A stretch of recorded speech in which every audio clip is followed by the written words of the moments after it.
ऐसा माना जाता है कि हमारी ज़िंदगी में जो कुछ भी होता है कहीं ना कहीं उसका कुछ कनेक्शंस हमारी कुंडली या हमारी ग्रहों से होता है।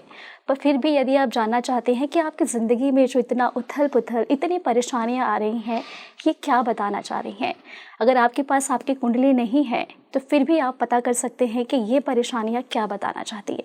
वैसे कहते हैं कि आपकी कुंडली में यदि राहु खराब होता है तो उसके नेगेटिव पॉजिटिव दोनों रिजल्ट आते हैं, लेकिन जब नेगेटिव होते हैं तो ज़िंदगी इंसान की उथल पुथल मच जाती है। इसी पर जानने के लिए हमारे पास आज एक खास गेस्ट हैं जो पहले भी हमारे इस प्लेटफॉर्म पर आ चुके हैं, जिनका नाम है स्पिरिचुअल गुरु योग भूषण महाराज जी, जो बताएंगे कि आखिर यदि आपके पास कुंडली नहीं है फिर भी आप इन संकेतों से जान सकते हैं कि आपका राहु खराब है और आप इसे किस तरीके से ठीक कर सकते हैं। मैं आपका स्वागत करती हूँ। मैडम महाराज जी, ऐसे ना कई लोग कोई शिकायत होती है, फिर कई लोग ना पर्सनली मुझसे भी पूछते हैं कि उनकी ज़िंदगी में ना सब कुछ बहुत अच्छा चल रहा होता है पर फिर भी कहीं ना कहीं ना वो कहीं रुके हुए होते हैं, उनका बिजनेस नहीं चलता, उनका सारा काम खराब हो जाता है और लगता है कि किसी ने उन्हें कंट्रोल करके रखा है उनकी चीज़ों को। तो क्या अगर कोई इंसान जिसके पास उसकी कुंडली है ही नहीं या उसे बिल्कुल भी जानकारी ही नहीं है एस्ट्रोलॉजी की, तो कैसे कुछ संकेतों से जान सके कि ये राहु ही उसका जिम्मेदार है?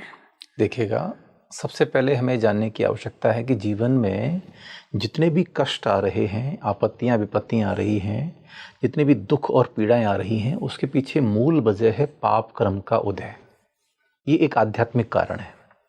लेकिन यदि हम कार्मिक कारण ढूंढने का प्रयास करें तो फिर हम देखते हैं कि कहीं ना कहीं हमारे ऊपर, चाहे हमारे पास जन्म कुंडली नहीं है लेकिन हमारा जन्म तो हुआ ही है, किसी न किसी तिथि में हुआ है, किसी न किसी स्थान पर हुआ है और किसी न किसी सन में हुआ है। उस समय जब हमारा जन्म हुआ था उस समय आकाश में ग्रहों की क्या पोजीशन थी। जन्म कुंडली क्या है? बेसिकली जन्म कुंडली जन्म के समय का स्क्रीनशॉट है आकाश मंडल का। जब हमारा जन्म होता है उस समय आकाश मंडल में ग्रहों की क्या पोजीशन रही है, उसकी एनर्जी हमारी लाइफ में, हमारी लाइफ टाइम तक साथ में रहती है। अगर हमारे पास में जन्म का सही समय नहीं है, जन्म का सही स्थान नहीं मालूम है या जन्म की दिनांक नहीं मालूम है, तब हम क्या करें? हम जन्म कुंडली नहीं बना सकते। तब हम अपने कर्म को देख करके या अपने जीवन को देख करके महसूस कर सकते हैं कि कौन से ग्रहों की क्या एनर्जी हमारे लाइफ में प्रभाव डाल रही है। जैसे आपने जो कहा कि बार बार जीवन में रुकावटें आ रही हैं, दिक्कतें आ रही हैं, इसके साथ साथ मन में बहुत तरह के ओवर थिंक करते हैं, बहुत तरह के नेगेटिव थॉट्स आते हैं, रात में नींद नहीं आती है, तरह तरह के इल्यूजन क्रिएट होते रहते हैं, बुद्धि भ्रम में रहती है। तो ये सारे लक्षण हैं राहु के। अलग अलग ग्रहों की अलग अलग एनर्जी है। जैसे सूर्य हमारी आत्मा का कारक है, आत्मविश्वास का कारक है, चंद्रमा मन का कारक है। ऐसे यदि आपको बहुत ज़्यादा मानसिक रूप से आपका जीवन भ्रम में चल रहा है, आपकी लाइफ में जो हो रहा है वो आपको दिखाई नहीं पड़ रहा और आपके मन में तरह तरह के इल्यूजन क्रिएट हो रहे हैं, तब आप समझ जाइए कि आपके ऊपर राहु का प्रभाव प्रभावी है। राहु बेसिकली क्या है? राहु एक छाया ग्रह है और राहु का जो आकार है वो मस्तिष्क के आकार का है, नीचे का जो आकृति है वो केतु का स्थिति है। तो राहु जो है वो हमारे मन को कंट्रोल करता है, हमारी बुद्धि को कंट्रोल करता है। अगर राहु सपोर्टिव है तो हमारे मन में क्रिएटिव आइडियाज क्रिएट होंगे, अच्छे आइडियाज आएंगे। लेकिन राहु नेगेटिव है तो नेगेटिव थॉट्स की भरमार रहेगी, हर काम में रुकावट आएगी, मन में तमाम तरह के नेगेटिव थॉट्स आते रहेंगे। मैं मर जाऊंगा, मैं बीमार पड़ जाऊंगा, मुझे कहीं ये ना हो जाए, मुझे कहीं वो ना हो जाए, ड्राइव कर रहे हूँ कहीं गाड़ी मुझे टकरा ना जाए। इस तरह के नेगेटिव थॉट्स मन में आ रहे हैं या फिर लोग आपके खिलाफ खड़े हो रहे हैं। ये सारी की सारी चीज़ें हैं जो ये दिखाती हैं कि कहीं ना कहीं राहु आपके ऊपर कुपित है या राहु की नेगेटिव एनर्जी आपके ऊपर प्रभाव डाल रही है। महाराज जी, अब इसे ठीक कैसे किया जाएगा? देखिए, राहु एक छाया ग्रह है, ठीक है। मूल ग्रह में राहु का नाम नहीं आता, मूल ग्रह 7 हैं, राहु छाया ग्रह है। लेकिन राहु जिसके साथ बैठ जाता है उसको भी अपने रंग में ही रंग लेता है, ठीक है ना, क्योंकि छाया जिसके ऊपर जाती है तो वो उसको भी ढक लेती है। तो राहु के उपायों में तो बहुत सारे उपाय हैं। अगर आप अपने जीवन में तरक्की हासिल करना चाहते हैं, उन्नति हासिल करना चाहते हैं, या आप स्टॉक मार्केट में हैं, तब भी राहु का सपोर्टिव होना बहुत ज़रूरी है। आप सबके पास जो मोबाइल है जिसमें आप ये पॉडकास्ट सुन रहे हैं, ये मोबाइल भी क्या, ये भी राहु है, लैपटॉप भी राहु है। तो एक तो सबसे बड़ा ध्यान रखना है कि यदि आपकी लाइफ में नेगेटिव थॉट्स का भरमार है, इल्यूजन क्रिएट हो रहे हैं, आपको मालूम चल गया कि राहु नेगेटिव है, तो मोबाइल का कम से कम उपयोग करना प्रारंभ कीजिए। जी।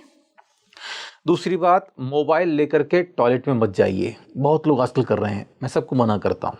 जी। ये नेगेटिव है, आपकी लाइफ को भरमार कर देगा नेगेटिविटी से। जी। अब राहु का यदि मंत्र जाप करना है तो ओम राम राहवे नमः, ओम राम राहवे नमः इस मंत्र की जाप कीजिए।